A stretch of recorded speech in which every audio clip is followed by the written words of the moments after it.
Okay, continuing the Gearbox low oil situation. We'll take a look at this today. Finally have some nice weather in Houston. The weather, what do we got? Temperature outside today.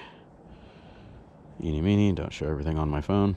54 degrees in Houston. Good stuff. All right. So,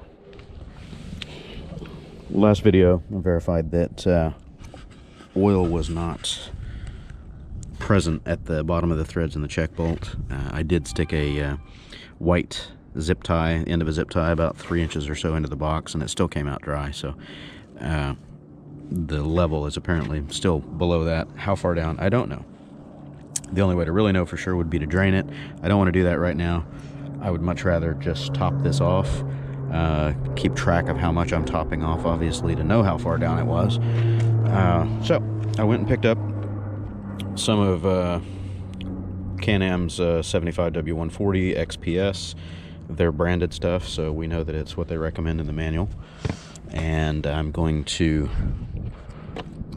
put a little bit in there, open the bolt, see when it starts to dribble out, and then we'll just track how much off of this new bottle is used. So new bottle is 946 ml. So we'll just kind of put it in slow until it dribbles out. See where we get. I'm going to pause it here until I get the bolt cracked off of there, and we'll go. We're going to check everything out on it. Tire pressures, everything else. Well, I've already uncorked the oil fill level, which is this bolt here that I've taken out already. The fill plug, which is what the manual mistakenly points to check your oil level. And obviously you're not going to see oil in there because the fill level is probably about an inch or two below that if you were to draw a line straight across this gearbox housing. So following the owner's manual, filling it here up to the bottom of the threads would be an overfill condition, obviously.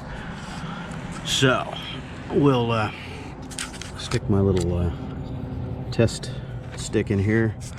If I can do two hands at once, this is going to be tough. Hello. Alright, got it about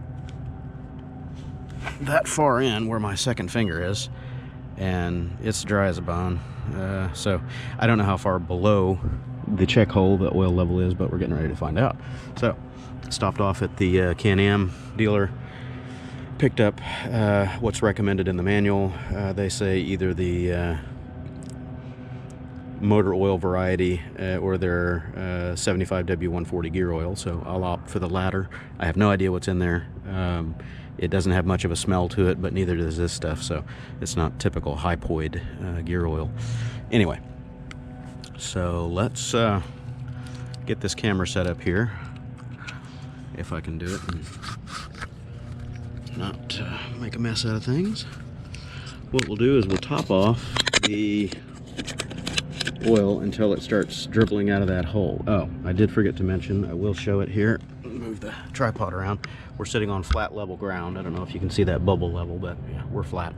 There's no incline on the driveway like I had mentioned the other day, possibly because of the drain or whatever. We're flat. All right. Let's get her set up here. Hopefully we're gonna get an eyeball on that. And let's give her some juice. And of course the cap is not cut off. I am gonna pause. Nope, wait, nope, don't have to break continuity here. I've got some needle nose pliers that'll just chop the end of this,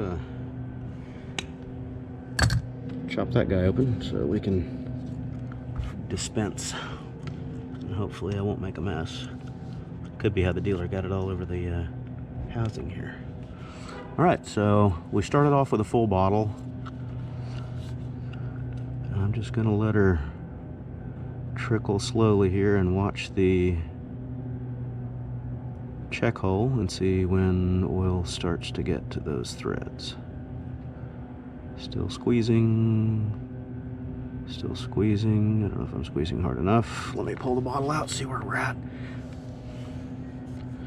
we are, yeah, we've already taken 75 mil. I don't know if you can see the bottle from there.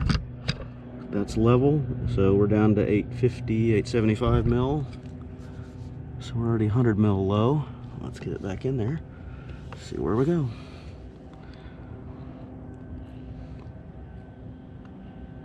Don't want to squeeze too hard and end up dumping all this expensive gear oil all over the place.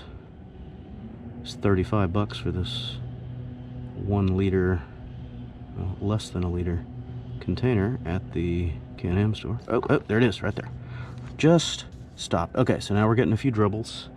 We'll let her dribble for a minute and level out. So how much did that take? Whatever this measurement is, we can say a little less than this. So, that's quite a bit.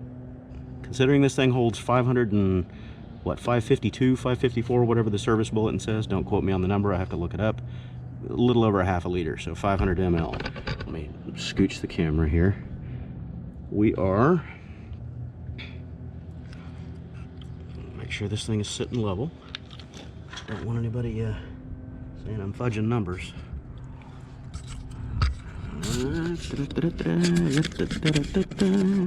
Come on, camera. There we go. All right, so there's the level. So we're down to 800, just a tick over.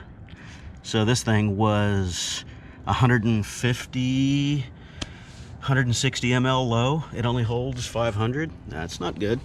That was over a third low. All right, well, at least it's full now and it's not dribbling anymore. So we should be topped up. Again, I don't know what is in the box right now. So I may have a mix of oils, which I don't like doing. I will take this thing over to the dealer, let them sort out whatever else needs to be handled on it. Sorry, I'm still filming while I'm trying to put the camera back on the tripod. Yeah. Hello. There it goes. So, move this back and out of the way here. I will take it back to them, let them check this thing over. I would prefer that they go ahead and dump whatever's in the box and refill it with all the same stuff, whether it's this or whether it's the thinner 5W whatever motor oil variety of the XPS. Yeah, okay, so cut, and now I'm gonna check the tire pressures, see if maybe that was part of the tail wag that I was getting. Don't know.